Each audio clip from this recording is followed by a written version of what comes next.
السلام علیکم ورحمۃ اللہ وبرکاتہ، نحمده ونصلی علی رسولہ الکریم، اما بعد فاعوذ باللہ من الشیطان الرجیم، بسم اللہ الرحمن الرحیم، رب اشرح لی صدری ویسر لی امری واحلل عقدۃ من لسانی یفقهوا قولی۔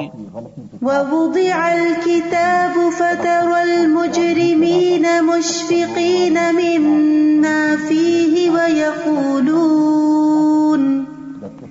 ويقولون يا ويلتنا ما لهذا الكتاب لا يغادر صغيرة ولا كبيرة إلا أحصاها ووجدوا ما عملوا حاضرا ولا يظلم ربك أحدا۔ ووضع الكتاب فترى المجرمين مشفقين مما فيه ويقولون يا ويلتنا ما لهذا الكتاب لا يغادر صغيرة ولا كبيرة إلا أحصاها ووجدوا ما عملوا حاضرا ولا يظلم ربك أحدا۔ اور کتاب رکھ دی جائے گی، بس آپ مجرموں کو دیکھیں گے کہ اس سے ڈرنے والے ہوں گے جو اس میں ہوگا، اور کہیں گے ہائے ہماری بربادی، اس کتاب کو کیا ہے، نہ کوئی چھوٹی بات چھوڑتی ہے اور نہ بڑی، مگر اس نے ضبط کر رکھا ہے، اور انہوں نے جو کچھ کیا اسے موجود پائیں گے، اور آپ کا رب کسی پر ظلم نہیں کرتا۔ اس دنیا میں انسان مختلف قسم کے کام کرتا ہے، کچھ اپنی بنیادی ضروریات پوری کرتا ہے، کچھ زندگی کے مقاصد کو پورا کرتا ہے، کچھ چھوٹے کام ہوتے ہیں، کچھ بڑے کام ہوتے ہیں۔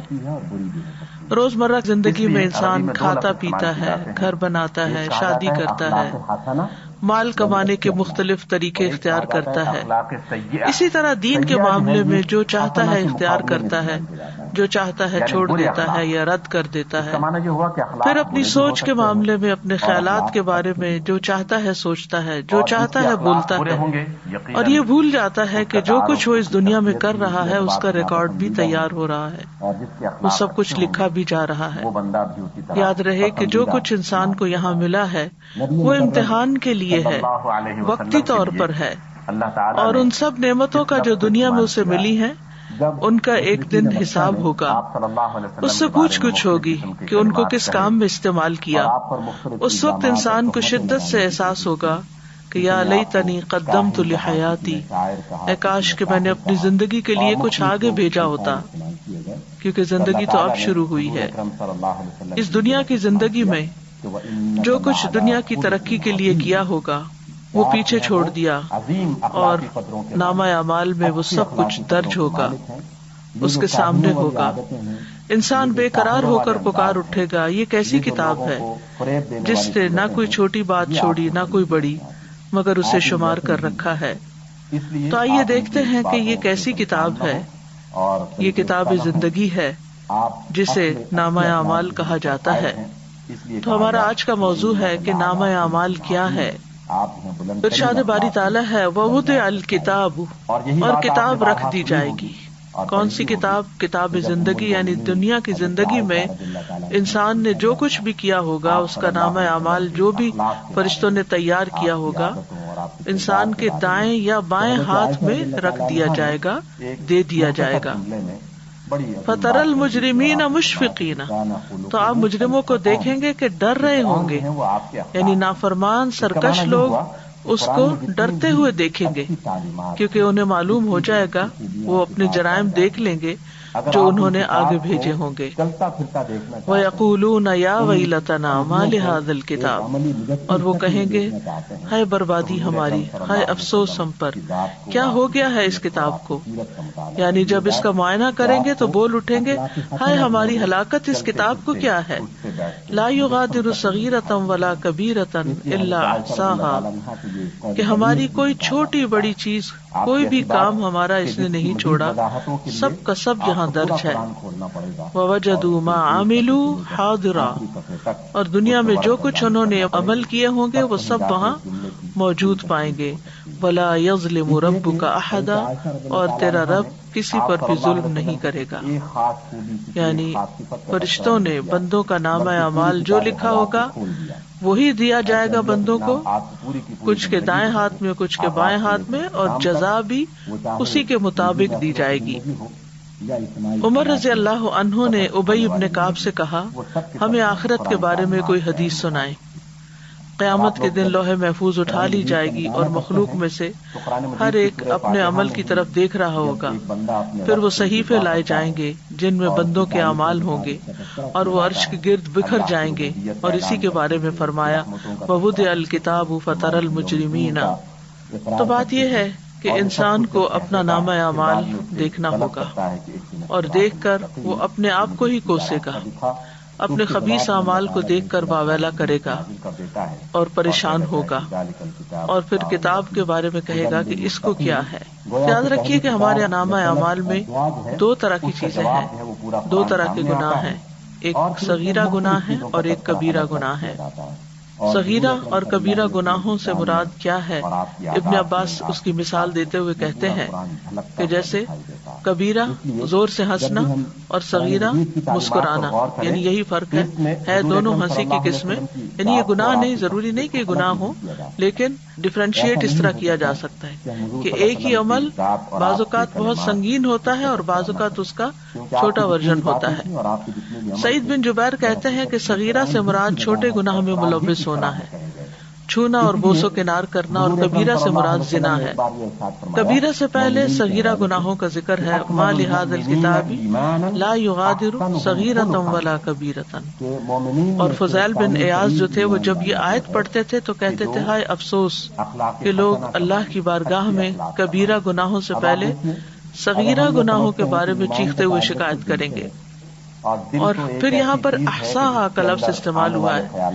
احصاء کا مطلب ہوتا ہے اس نے شمار کر رکھا ہوگا، احاطہ کر رکھا ہوگا کس چیز کا، چاہے انسان کی زبان سے کوئی لفظ نکلے یا اس کے کوئی ایکشنز ہو. امام قرطبی اپنی تفسیر میں کہتے ہیں کہ انسان کی ہر چیز اس کے ذمے لکھ دی جاتی ہے، یہاں تک کہ بیماری میں اس کا ہائے ہائے کرنا بھی لکھا جاتا ہے، یا جو کرتا ہے. امام احمد کے بارے میں کہا جاتا ہے کہ وہ اپنی بیماری میں ہائے ہائے کہہ رہے تھے تو طاؤس کی طرف سے ان کو یہ بات پہنچی. طاؤس نے کہا کہ فرشتہ ہر بات لکھ لیتا ہے، یہاں تک کہ بیماری میں کی جانے والی ہائے بھی لکھتا ہے. اس کے بعد امام احمد نے کبھی ہائے ہائے نہیں کی یہاں تک کہ فوت ہو گئے، اس کے بجائے اللہ کا ذکر کرتے ہوں گے.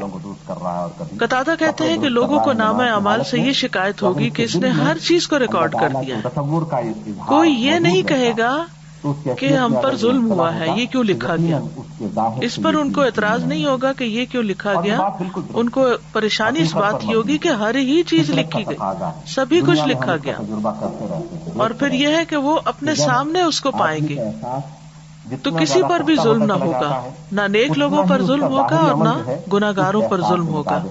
نہ نیک لوگوں کی اطاعت میں سے کوئی کمی کی جائے گی اور نہ گناہ گاروں کے عذاب میں کچھ اضافہ کیا جائے گا، کیونکہ اللہ سبحانہ وتعالیٰ کسی پر بھی ظلم نہیں کرتا. ان اللہ لا یظلم مثقال ذرۃ وان تک حسنۃ یضاعفها ویؤت من لدنہ اجرا عظیما. بے شک اللہ ایک ذرے کے برابر بھی ظلم نہیں کرتا، اور اگر ایک نیکی ہوگی تو اسے دگنا کر دے گا اور اپنے پاس سے بہت بڑا اجر عطا کرے گا.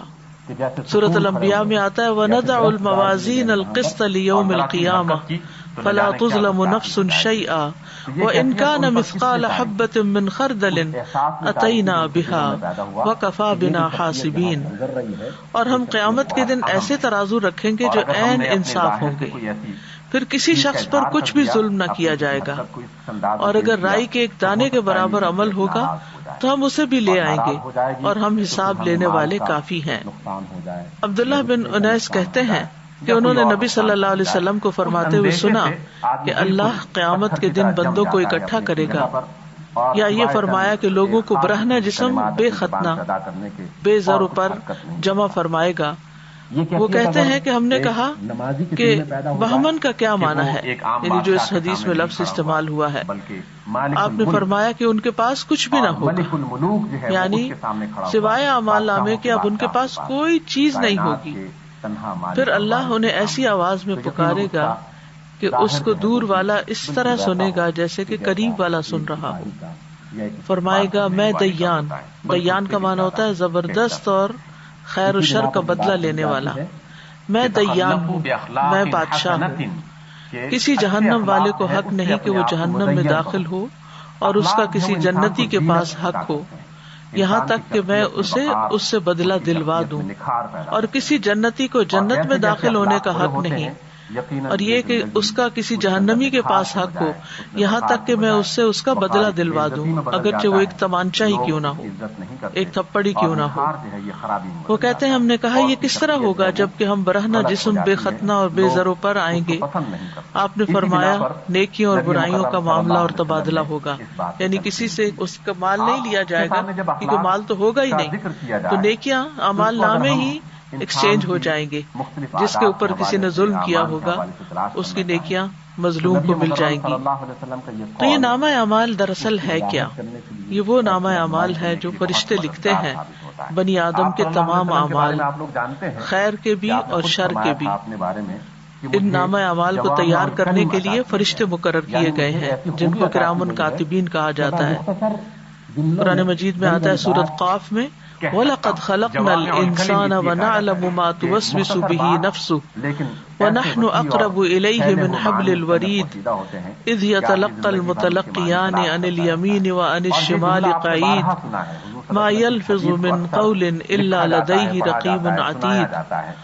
اور بلا شبہ یقیناً ہم نے انسان کو پیدا کیا اور جو کچھ اس کے دل میں وسوسہ گزرتا ہے اسے بھی ہم جانتے ہیں. یعنی صرف زبانی باتیں ہی نہیں بلکہ اندر کے خیالات بھی، نیتیں بھی، اور ہم اس کی رگے جان سے بھی زیادہ اس کے قریب ہیں. جب اس کے ہر قول و فعل کو دو لینے والے لیتے ہیں جو دائیں طرف اور بائیں طرف بیٹھے ہیں، وہ کوئی بات منہ سے نہیں نکالتا مگر اس کے پاس ایک تیار نگران ہوتا ہے. تو گویا زبان سے نکلنے والا ہر جملہ، ہر لفظ، ہر آہ، ہر ہائے، ہر چیز لکھی جاتی ہے. یعنی تیار نگران بیٹھا ہوتا ہے جو فوراً جھپٹ لیتا ہے، ہر کلام لکھ لیتا ہے خواہ وہ اچھا ہو یا برا ہو. یہاں تک کہ فرشتہ اس کی یہ بات بھی لکھ لیتا ہے جب انسان کہتا ہے میں نے کھایا، میں نے پیا، میں گیا، میں آیا، میں نے دیکھا، یہ سب باتیں بھی وہ لکھتے جاتے ہیں. یہاں تک کہ جب جمعرات کا دن آتا ہے پھر اس کے قول اور عمل پیش کیے جاتے ہیں. تو جس قول یا فعل میں بھلائی یا شر ہوتا ہے اس کو باقی رہنے دیا جاتا ہے اور باقی کی تمام چیزیں ختم کر دی جاتی ہیں. اور اللہ کے اس فرمان سے یہی مراد ہے یمحو اللہ ما یشاء ویثبت وعندہ ام الکتاب. اللہ مٹا دیتا ہے جو چاہتا ہے اور ثابت رکھتا ہے، یعنی جو چاہتا ہے، اور اسی کے پاس ہے اصل کتاب. معمر کہتے ہیں کہ حسن بصری نے یہ آیت تلاوت کی عن الیمین وعن الشمال قعید، کہ جو دائیں طرف اور بائیں طرف بیٹھے ہیں. کہتے ہیں کہ اے ابن آدم، میں نے تمہارے لیے تمہارے صحیفے کو کھول دیا اور تمہارے ساتھ دو معزز فرشتے مقرر کیے گئے، ان میں سے ایک تمہارے دائیں طرف ہے اور ایک تمہارے بائیں طرف ہے. تو جو تمہارے دائیں طرف ہے وہ تمہاری نیکیوں کو ریکارڈ کرتا ہے اور جو بائیں طرف ہے برائیوں کو ریکارڈ کرتا ہے. بس جو چاہو عمل کرو، تھوڑا کرو یا زیادہ کرو، یہاں تک کہ جب تم مر جاؤ گے تو تمہارا نامہ اعمال لپیٹ دیا جائے گا، پھر وہ تمہاری گردن میں تمہارے ساتھ تمہاری قبر میں ڈال دیا جائے گا، یہاں تک کہ قیامت کے دن ایک ایسی کتاب کی صورت میں نکالا جائے گا جسے تم کھلا ہوا پاؤ گے اور کہا جائے گا اقرأ کتابک کفی بنفسک اليوم علیک حسیبا. اپنی کتاب پڑھ لو، آج تم خود اپنے آپ پر بطور محاسب خود ہی حساب لینے والے کافی ہو. اللہ کی قسم اس ہستی نے تمہارے ساتھ انصاف ہی کیا ہے کہ اس نے خود ہی تمہیں تمہارا محاسب بنا دیا. لکھنے والے فرشتوں کی صفات قرآن مجید میں بیان ہوئی ہیں. وَإِنَّ عَلَيْكُمْ لَحَافِظِينَ كِرَامًا كَاتِبِينَ يَعْلَمُونَ مَا تَفْعَلُونَ. حالانکہ بلا شبہ تم پر یقیناً نگہبان مقرر ہیں جو بہت عزت والے ہیں، لکھنے والے ہیں، وہ جانتے ہیں جو تم کرتے ہو. پھر اللہ تعالیٰ سے فرشتے پوچھ کر بھی لکھتے ہیں. رسول اللہ صلی اللہ علیہ وسلم نے فرمایا فرشتے عرض کرتے ہیں اے رب تیرا فلاں بندہ گناہ کرنے کا ارادہ کر رہا ہے. اللہ باوجود اس کے کہ اسے خوب دیکھ رہا ہوتا ہے فرشتے سے فرماتا ہے کہ اس کی نگرانی کرتے رہو. اگر یہ گناہ کر بیٹھے تو صرف اتنا ہی لکھنا جتنا اس نے کیا، اور اگر گناہ چھوڑ دے تو اس کے لیے نیکی لکھ دینا کیونکہ اس نے گناہ میری وجہ سے چھوڑا ہے.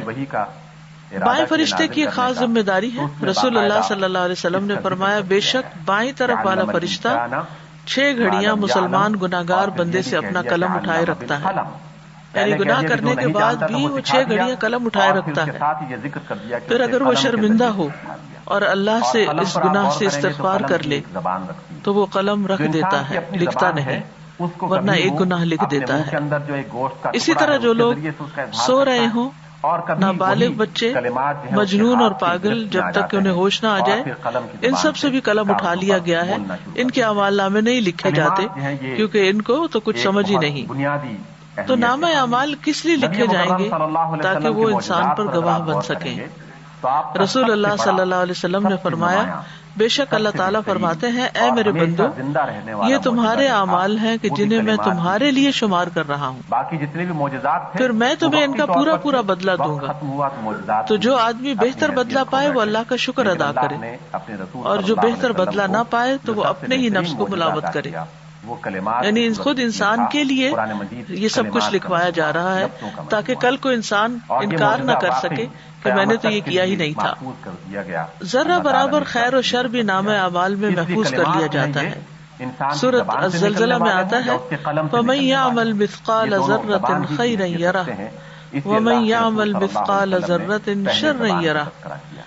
جس نے ذرہ بھر نیکی کی ہوگی وہ اسے دیکھ لے گا، اور جس نے ذرہ بھر بدی کی ہوگی وہ بھی اسے دیکھ لے گا.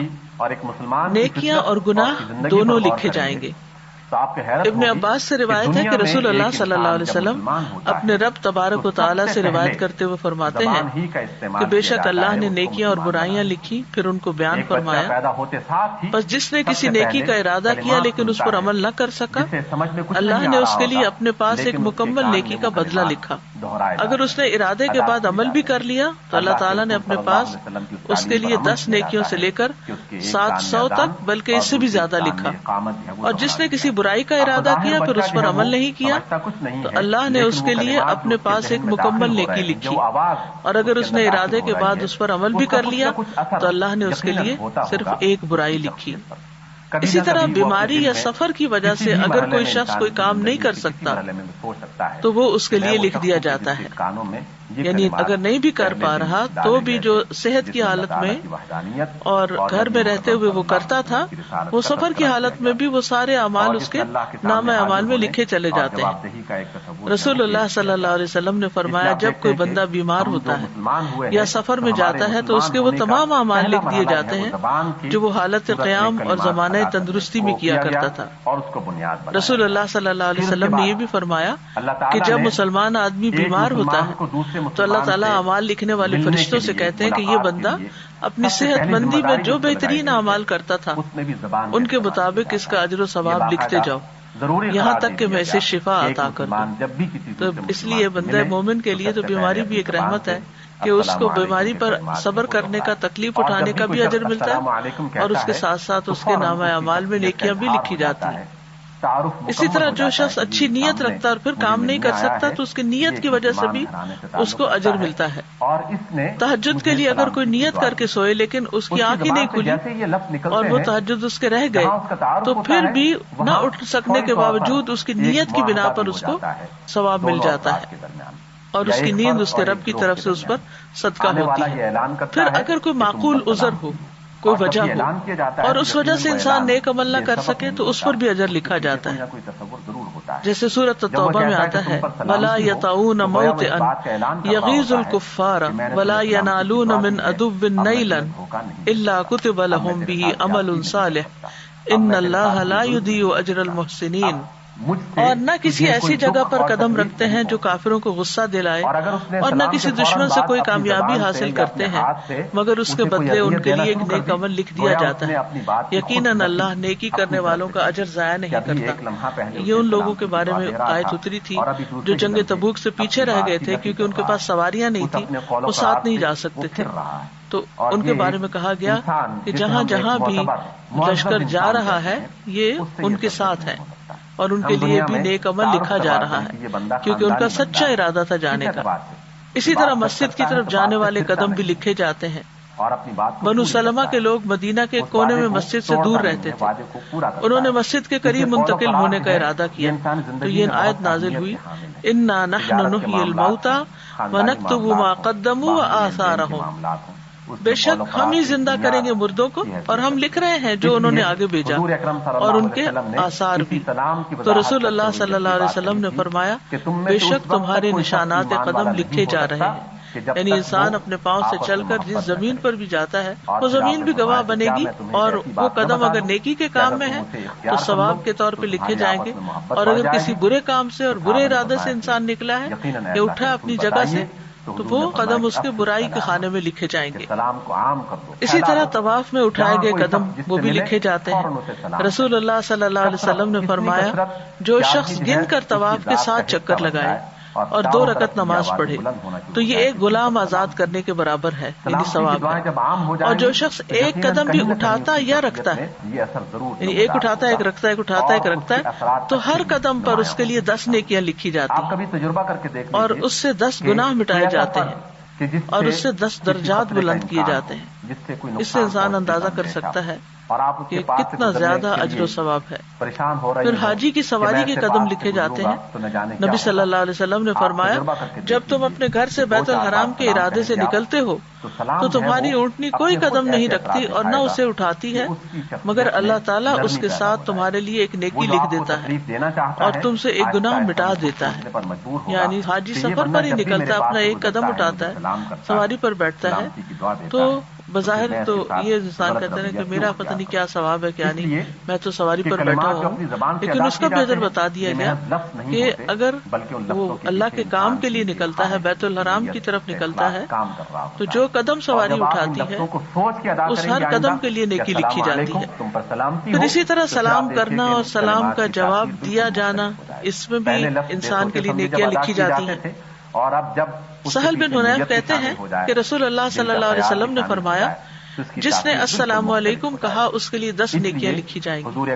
جس نے السلام علیکم ورحمۃ اللہ کہا اس کے لیے 20 نیکیاں لکھی جائیں گی اور جس نے السلام علیکم ورحمۃ اللہ وبرکاتہ کہا اس کے لیے 30 نیکیاں لکھی جائیں گی. اسی طرح جو تسبیحات ہم پڑھتے ہیں آپ نے فرمایا اللہ نے 4 کلمات چنے ہیں سبحان اللہ والحمد للہ ولا الہ الا اللہ واللہ اکبر.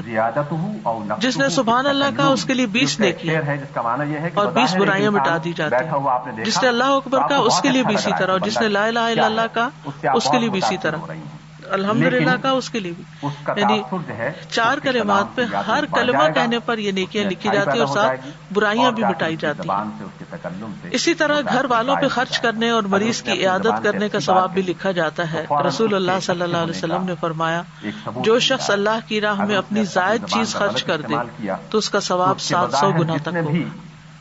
تو اگر ضرورت کی چیز خرچ کرے تو کتنا زیادہ ثواب ہوگا. اور جو اپنی ذات پر اور اپنے اہل خانہ پر خرچ کرے یا کسی بیمار کی عیادت کرے یا کسی تکلیف دہ چیز کو راستے سے ہٹا دے تو ہر نیکی کا بدلہ اس کے مثل 10 نیکیاں ہوں گی. اسی طرح جانور کی خوراک کے دانے کے بدلے نیکی لکھی جاتی یعنی اگر آپ سے پرندے ہیں وہ ہو گئے یا ویسے آپ نے کوئی جانور پالے ہوئے ہیں تو جو بھی چارہ ان کو کھلاتے ہیں ہر دانے کے بدلے نیکی لکھی جاتی ہے. روح بن زمبا کہتے ہیں کہ ایک مرتبہ وہ تمیم داری کے ہاں ملاقات کے لیے گئے. وہاں پہنچ کر دیکھا کہ وہ خود اپنے گھوڑے کے لیے جو کے دانے صاف کر رہے ہیں حالانکہ ان کے اہل خانہ بھی وہیں تھے. روح ان سے کہنے لگے کیا ان میں سے کوئی یہ کام نہیں کر سکتا یعنی گھر والے نہیں کر سکتے؟ تمیم نے فرمایا کیوں نہیں لیکن بات یہ کہ میں نے رسول اللہ صلی اللہ علیہ وسلم کو فرماتے ہوئے سنا کہ جو مسلمان اپنے گھوڑے کے لیے جو کے دانے صاف کرے پھر اسے وہ کھلا دے تو اس کے لیے ہر دانے کے بدلے میں ایک نیکی لکھی جائے گی. پھر اسی طرح اللہ کے راستے میں رکھے گئے جانور کے آثار لکھے جانا. پہلے زمانے میں تو ظاہر ہے کہ جانوروں کے اوپر سواری کی جاتی تھی. آج کے دور میں گاڑیاں ہیں تو اسی اعتبار سے جو شخص نیکی کے کاموں کے لیے اپنی سواری رکھتا ہے تو اس کے لیے اسی طرح اجر ہے. معاملے میں کھڑا ہے. پھر اسی طرح لوگوں کو معاف کرنا لکھا جاتا ہے. رسول اللہ صلی اللہ علیہ وسلم نے فرمایا تم سے پہلے آدمیوں میں سے ایک آدمی کا حساب لیا گیا تو اس کے پاس کوئی نیکی نہیں تھی مگر یہ کہ وہ لوگوں سے لین دین کیا کرتا تھا. وہ مالدار آدمی تھا, اپنے غلاموں کو حکم دیتا کہ وہ تنگ دست سے درگزر کریں, یعنی جو حالات تنگ ہے نہیں دے سکتا قرضہ واپس نہ دے, یا کوئی چیز خریدنا چاہتا ہے اور پیسے نہیں ہے اس کے پاس تو اس کو چھوڑ دیں, آدھے چھوڑ دیں پورے چھوڑ دیں. اور اللہ تبارک و تعالیٰ نے فرمایا ہم اس بات کے زیادہ حقدار ہیں کہ تم بھی اس سے درگزر کرو, یعنی فرشتوں سے کہا کہ تم بھی اس سے درگزر کرو. اس لیے پھر اسی طرح لوگوں کی تکلیف پریشانی دور کرنا یہ بھی لکھا جاتا ہے. رسول اللہ صلی اللہ علیہ وسلم نے فرمایا جو شخص کسی مسلمان کی کسی پریشانی کو دور کرتا ہے اللہ تعالیٰ قیامت کے دن اس کی پریشانی کو دور کرے گا, اور جو کسی مسلمان کی پردہ پوشی کرتا ہے اللہ تعالیٰ قیامت کے دن اس کی پردہ پوشی فرمائے گا, یعنی اس کے عیب ظاہر نہیں کرے گا. اس لیے بہت ضروری ہے کہ انسان دوسروں کی غیبت نہ کرے, دوسروں کی عیب جوئی نہ کرے, دوسروں کی برائیاں کسی اور کے سامنے ظاہر نہ کرے. پھر راستے سے تکلیف دہ چیز ہٹانا. رسول اللہ صلی اللہ علیہ وسلم نے فرمایا جس نے مسلمانوں کے راستے سے تکلیف دہ چیز ہٹائی, کوئی فرنیچر ہے, کوئی اینٹ پتھر ہے, کسی قسم کی کوئی بھی چیز, اللہ اس کے لیے ایک نیکی لکھے گا, اور جس کے لیے اللہ نیکی لکھ دیتا ہے اسے اس کی وجہ سے جنت میں داخل کر دیتا ہے. پھر جس طرح نیکیاں لکھی جاتی ہیں اس طرح گناہ بھی لکھے جاتے ہیں, تو اس سے بھی ڈرنا چاہیے. چھوٹے چھوٹے گناہ بھی لکھے جاتے ہیں. نبی صلی اللہ علیہ وسلم نے حضرت عائشہ سے فرمایا اے عائشہ معمولی گناہوں سے اپنے آپ کو بچاؤ کیونکہ اللہ عز و جل کے ہاں ان کی بھی تفتیش ہو سکتی ہے. پھر آنکھ کی خیانت بھی لکھی جاتی ہے. رسول اللہ صلی اللہ علیہ وسلم نے حضرت علی سے فرمایا اے علی نامحرم عورت پر ایک نظر پڑ جائے تو دوبارہ نہ ڈالو کیونکہ پہلی نظر تمہیں معاف ہے دوسری نہیں. پھر رازوں اور سرگوشیوں کا لکھا جانا, یعنی راز اور وسپرنگ جو ہے یعنی چپکے چپکے جو باتیں کی جاتی ہیں یہ بھی فرشتے سن لیتے ہیں اور وہ بھی لکھ لیتے ہیں. سورۃ زخرف میں آتا ہے ام یحسبون انا لا نسمع سرهم ونجواهم بلا ورسلنا لدیہم یکتبون, یا وہ گمان کرتے ہیں کہ بے شک ہم ان کا راز اور ان کی سرگوشی نہیں سنتے, کیوں نہیں, اور ہمارے بھیجے ہوئے ان کے پاس لکھتے رہتے ہیں. بلا ورسلنا لدیہم یکتبون. پھر معمولی خیانتیں بھی لکھی جاتی ہیں. نبی صلی اللہ علیہ وسلم مال غنیمت میں سے ایک جانور کی پیشانی کے بال پکڑتے اور فرماتے اس میں سے میرا بھی وہی حصہ ہے جو تم میں سے کسی کا ہے سوائے خمس کے, اور وہ بھی تم پر ہی لوٹا دیا جاتا ہے. لہذا دھاگا اور سوئی اس سے بھی کم درجے کی چیز ہو تو واپس کر دو, اور خیانت سے بچو کیونکہ وہ قیامت کے دن خائن کے لیے باعث عار و ندامت ہوگی. پھر اسی طرح مسجد میں گندگی پھیلانا بھی لکھا جاتا ہے. نبی صلی اللہ علیہ وسلم نے فرمایا میری امت کے اعمال مجھ پہ پیش کیے گئے, لکھے ہوئے پیش کیے گئے دکھائے گئے, تو میں نے ان کے برے اعمال میں سے مسجد میں تھوکنا اور اس کا دفن نہ کرنا پایا. پھر غلاظت پھیلانا. نبی صلی اللہ علیہ وسلم نے فرمایا جس شخص نے قبلہ رخ تھوک دیا وہ قیامت کے دن اس حال میں آئے گا کہ اس کا تھوک اس کی دونوں آنکھوں کے درمیان ہوگا, یعنی پیشانی پہ لگا ہوا ہوگا. پھر اسی طرح تنہائی میں کیے گئے حرام کام بھی لکھے جاتے ہیں.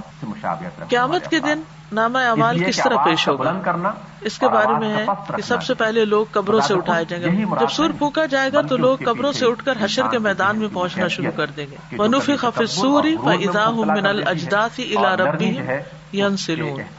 ساری مخلوق کو اکٹھا کر لیا جائے گا, ایک فرد بھی باقی نہ رہے گا. وَيَوْمَ نُسَيِّرُ الْجِبَالَ وَتَرَى الْأَرْضَ بَارِزَةً وَحَشَرْنَاهُمْ فَلَمْ نُغَادِرْ مِنْهُمْ أَحَدًا. اور جس دن ہم پہاڑوں کو چلائیں گے اور آپ زمین کو بالکل چٹیل اور ہموار دیکھیں گے اور ہم لوگوں کو جمع کریں گے تو ان میں سے کسی کو بھی باقی نہ چھوڑیں گے. پھر حشر کے میدان میں لوگوں کو نامہ اعمال تھما دیے جائیں گے. ساری مخلوق جب اکٹھی ہو جائے گی تو نامہ اعمال بانٹ دیے جائیں گے, اور جب تک اللہ چاہے گا وہ حشر کے میدان میں ننگے پاؤں ننگے جسم کھڑے رہیں گے. اور جب حساب کا وقت آ جائے گا جن سے اللہ حساب لینا چاہے گا تو اللہ ان کے نامہ اعمال کو لانے کا حکم دے گا. جس کو معزز لکھنے والوں یعنی فرشتوں نے لوگوں کے اعمال کو ذکر کر کے لکھا ہوگا تو وہ ان نامہ اعمال کو لے آئیں گے. پھر کچھ لوگوں کو دائیں ہاتھ میں نامہ اعمال دیا جائے گا, یہ خوش نصیب لوگ ہوں گے, کچھ کو ان کا نام اعمال بائیں ہاتھ میں دیا جائے گا یا ان کی پشت کے پیچھے سے دیا جائے گا، تو یہ بدبخت لوگ ہوں گے۔ پھر اس کے بعد ہر انسان اپنا نام اعمال پڑھے گا کہ میں نے کیا کیا، اپنی ڈائری پڑھے گا، پھر فیصلے کا انتظار کرے گا۔ اتنا انتظار کہ آنکھیں پھٹی ہوئی ہوں، پھٹ جائیں گی، تھک جائیں گی۔ نبی صلی اللہ علیہ وسلم نے فرمایا اللہ اگلوں اور پچھلوں کو کھڑے ہونے کی حالت میں ایک مقررہ دن کے لیے جمع کرے گا جس کا ایک دن 40 سال کا ہوگا۔ ان کی آنکھیں پھٹی ہوئی ہوں گی اور اوپر کو اٹھی ہوئی ہوں گی اور وہ مقدموں کے فیصلوں کا انتظار کر رہے ہوں گے۔ اللہ ہم سب پر رحم فرما دے کہ کتنا مشکل وقت ہوگا۔ حشر کا دن بہت لمبا ہوگا۔ نبی صلی اللہ علیہ وسلم نے آیت تلاوت کی یوم یقوم الناس لرب العالمین اور فرمایا اس وقت تمہارا کیا حال ہوگا جب اللہ تمہیں 50,000 سال کے لیے اس طرح اکٹھا کرے گا جس طرح تیر کو گمان میں ڈالا جاتا ہے، اور پھر اللہ تعالیٰ اتنا عرصہ تمہاری طرف نظر بھی نہیں کرے گا۔ یعنی کتنا سخت دن ہوگا، اور حشر کے دن کتنی سخت گرمی ہوگی، سورج قریب آ جائے گا، ہر شخص اپنے پسینے میں ڈوبا ہوا ہوگا، اور حساب شروع کرنے کے لیے نبی صلی اللہ علیہ وسلم کی شفاعت ہوگی۔ اور اس میں ہم دیکھتے ہیں کہ جب لوگوں کو قیامت کا دن بہت لمبا محسوس ہوگا تو ایک دوسرے سے کہیں گے آؤ آدم علیہ السلام کے پاس چلتے ہیں، وہ ابو البشر ہیں، کہ وہ اپنے رب عز و جل کے سامنے ہماری سفارش کر دے تاکہ وہ ہمارے درمیان فیصلہ شروع کر دے۔ چنانچہ سب لوگ آدم علیہ السلام کے پاس آئیں گے، وہ کہیں گے میں اس کام کا اہل نہیں ہوں، مجھے میری ایک خطا کی وجہ سے جنت سے نکال دیا گیا تھا، آج تو مجھے صرف اپنی فکر ہے۔ البتہ تم نوح علیہ السلام کے پاس چلے جاؤ جو تمہارے انبیاء کی بنیاد ہے۔ چنانچہ وہ نوح علیہ السلام کے پاس آئیں گے، وہ بھی یہی کہیں گے کہ میں اس کا اہل نہیں ہوں۔ تم خلیل اللہ ابراہیم کے پاس چلے جاؤ علیہ السلام، تو لوگ ابراہیم علیہ السلام کے پاس جائیں گے تو وہ بھی یہی کہیں گے کہ میں اس کام کا اہل نہیں ہوں۔ بالآخر لوگ نبی صلی اللہ علیہ وسلم کے پاس آئیں گے، وہ مجھ سے کہیں گے کہ اے محمد ہمارے لیے اپنے رب سے سفارش کر دے کہ وہ ہمارے درمیان فیصلہ کر دے، بس میں اللہ کے لیے سجدہ کرتا ہوا گر پڑوں گا اور اس کی ایسی حمد بیان کروں گا جو مجھ سے پہلے کسی نبی نے نہیں کی ہوگی، اور نہ ہی اس کی ایسی حمد میرے بعد کوئی بیان کرے گا۔ پھر کہا جائے گا کہ اے محمد اپنا سر اٹھائیے، آپ کو دیا جائے گا، کہیے سنا جائے گا، سفارش کیجیے، سفارش قبول کی جائے گی۔ تو یہ ہے نبی صلی اللہ علیہ وسلم کی سفارش قیامت کے دن۔ پھر ہر امت کو بھی اس کے نام اعمال کی طرف بلایا جائے گا، کل امت تدعی الی کتابھا۔ پھر جس کے دائیں ہاتھ میں نام اعمال دیا گیا اس کا حساب آسان ہوگا، اور جس کا نام اعمال بائیں ہاتھ میں دیا جائے گا تو وہ ہلاکت کو پکارے گا اور بھڑکتی آگ میں داخل ہوگا۔ دائیں ہاتھ میں نام اعمال ملنے والے خوش بخت ہوں گے۔ فاما من اوتی کتابہ بیمینہ فیقول ہاؤم اقرؤوا کتابیہ انی ظننت انی ملاق حسابیہ فہو فی عیشۃ راضیہ۔ سو جسے اس کا نام اعمال اس کے دائیں ہاتھ میں دیا گیا تو وہ کہے گا کہ لو پکڑو میرا نام اعمال، یقیناً میں نے سمجھ لیا تھا، یعنی مجھے یقین تھا کہ بے شک میں اپنے حساب سے ملنے والا ہوں۔ بس وہ ایک خوشی والی زندگی میں ہوگا، ایک بلند جنت میں ہوگا، اور بائیں ہاتھ میں جن کو ملے گا وہ حسرتوں کا شکار ہوں گے۔ وہ کہے گا کاش مجھے میرا نام اعمال نہ دیا جاتا، اور کاش میں یہ نہ جانتا کہ میرا حساب کیا ہے۔ اے کاش وہ موت کام تمام کر دینے والی ہوتی، یعنی جو میں مر گیا تھا بس وہیں سے کام ختم ہو جاتا، میرا مال کسی کام نہ آیا، میری حکومت مجھ سے برباد ہو گئی۔ پھر اللہ تعالیٰ حق کے ساتھ فیصلے کریں گے، نامہ اعمال سامنے ہوگا، انبیاء گواہ ہوں گے، نامہ اعمال سامنے کھولا جائے گا۔ وَكُلَّ إِنسَانٍ أَلْزَمْنَاهُ طَائِرَهُ فِي عُنُقِهِ وَنُخْرِجُ لَهُ يَوْمَ الْقِيَامَةِ كِتَابًا يَلْقَاهُ مَنشُورًا اقرأ كِتَابَكَ کفا بنفسک اليوم علیک حسیبا۔ اور ہم نے ہر انسان کا نصیب اس کی گردن میں لازم کر دیا ہے۔ قیامت کے دن ہم اس کے لیے ایک کتاب نکالیں گے جسے وہ کھلی ہوئی پائے گا۔ اپنی کتاب پڑھ، آج تو خود اپنے آپ پر بطور محاسب کافی ہے، یعنی ہر انسان اپنا حساب خود کر لے گا کہ وہ کیا ڈیزرو کرتا ہے۔ تمام اعمال سامنے حاضر کر دیے جائیں گے۔ یوم تجد کل نفس ما عملت من خیر محضرا وما عملت من سوء۔ جس دن ہر شخص حاضر کیا ہوا پائے گا جو اس نے نیکی میں سے کیا اور جو بھی اس نے برائی میں سے کیا، اور چاہے گا کاش اس کے اور برائی کے درمیان دور کا فاصلہ ہوتا۔ انسان کو اس کے اگلے پچھلے تمام اعمال بتا دیے جائیں گے۔ یُنَبَّأُ الْإِنسَانُ يَوْمَئِذٍ بِمَا قَدَّمَ وَأَخَّرَ، انسان اپنی کتاب پڑھے گا، پوشیدہ باتیں ظاہر ہوں گی۔ یومئذ تعرضون لا تخفى منکم خافیہ، سینوں کے بھید کھل جائیں گے۔ وحصل ما فی الصدور ان ربهم بهم یومئذ لخبیر، ہر شخص اکیلا اکیلا اللہ سبحانہ تعالیٰ کے سامنے پیش ہوگا۔ نامہ اعمال کی جانچ پڑتال ہوگی، منہ پہ مہر لگ جائے گی، اعضاء گواہی دیں گے، اور سب سے پہلے جو چیز انسان کی بولے گی وہ اس کی ران اور ہتھیلی ہوگی۔ نیتوں سے حساب کا آغاز ہوگا۔ قیامت کے دن سب سے پہلے جس کے خلاف فیصلہ کیا جائے گا وہ شہید ہوگا۔ اس کو نعمتیں یاد کرائی جائیں گی، پوچھا جائے گا نعمتوں کو پا کر کیا کیا، وہ کہے گا میں نے تیرے راستے میں لڑائی کی یہاں تک کہ مجھے شہید کر دیا گیا۔ اللہ تعالیٰ فرمائے گا تو نے جھوٹ بولا، تم اس لیے لڑے تھے کہ تمہیں بہادر کہا جائے، سو کہہ دیا گیا۔ یعنی سب سے پہلے حساب ان سے شروع ہوگا، پھر اس کے بارے میں حکم دیا جائے گا کہ اس کو منہ کے بل گھسیٹا جائے یہاں تک کہ آگ میں ڈال دیا جائے۔ اسی طرح جس شخص نے علم حاصل کیا اس کا بھی یہی حال ہوگا، اور جس نے مال خرچ کیا خوب اس کا بھی یہی حال ہوگا۔ حقوق اللہ میں سب سے پہلے نماز کا حساب ہوگا، پھر اسی طرح مومن کے گناہوں کو پیش کیا جائے گا اور وہ ڈر رہا ہوگا۔ اللہ سبحانہ وتعالیٰ اسے اس کے گناہوں کا اقرار کروائے گا، پھر اللہ تعالیٰ فرمائے گا کیا تو پہچانتا ہے ان کو؟ وہ کہے گا اے رب میں پہچانتا ہوں۔ اللہ تعالیٰ فرمائے گا میں نے دنیا میں تیرے گناہوں پہ پردہ ڈالا اور آج کے دن تیرے گناہوں کو معاف کرتا ہوں۔ پھر اسے اس کی نیکیوں کا اعمال نامہ دے دیا جائے گا۔ کفار اور منافقین کی اعلانیہ تذلیل کی جائے گی، پکار کر بلایا جائے گا اور کہا جائے گا یہ ہیں وہ لوگ جنہوں نے اللہ پہ جھوٹ باندھا۔ اللہ سبحانہ وتعالیٰ بہت باریک بینی سے حساب کرے گا۔ حقداروں کے حقوق کے لیے بار بار پیشی ہوگی، پھر اسی طرح ظلم کی وجہ سے قیامت کے دن نیکیاں مٹ جائیں گی۔ عبداللہ بن مسعود کہتے ہیں نبی صلی اللہ علیہ وسلم نے فرمایا بے شک شیطان سرزمین عرب پر بتوں کی عبادت سے مایوس ہو چکا ہے، لیکن وہ اس کے علاوہ تم سے معمولی برائیاں کروا کر راضی ہو جائے گا، اور وہ معمولی برائیاں قیامت کے دن ہلاک کر دینے والی ہوں۔ اپنی طاقت کے مطابق ظلم سے بچو، کیونکہ بندہ قیامت کے دن نیکیاں لے کر آئے گا اور وہ سمجھے گا کہ وہ نجات دلا دیں گی، اور دوسرا بندہ مسلسل کہہ رہا ہوگا اے رب تیرے اس بندے نے مجھ پہ ظلم کیا تھا، تو اللہ تعالیٰ فرمائے گا اس کی نیکیوں میں سے مٹا دو، اور اسی طرح ہوتا رہے گا یہاں تک کہ گناہوں کی وجہ سے اس کی ایک نیکی بھی باقی نہ رہے گی۔ تو اس سے اندازہ لگائیں کہ کتنا ضروری ہے ایک تقوی والی زندگی گزارنا، ایک محتاط زندگی گزارنا۔ قیامت کے دن ظالم سے مظلوم کو قصاص دلایا جائے گا۔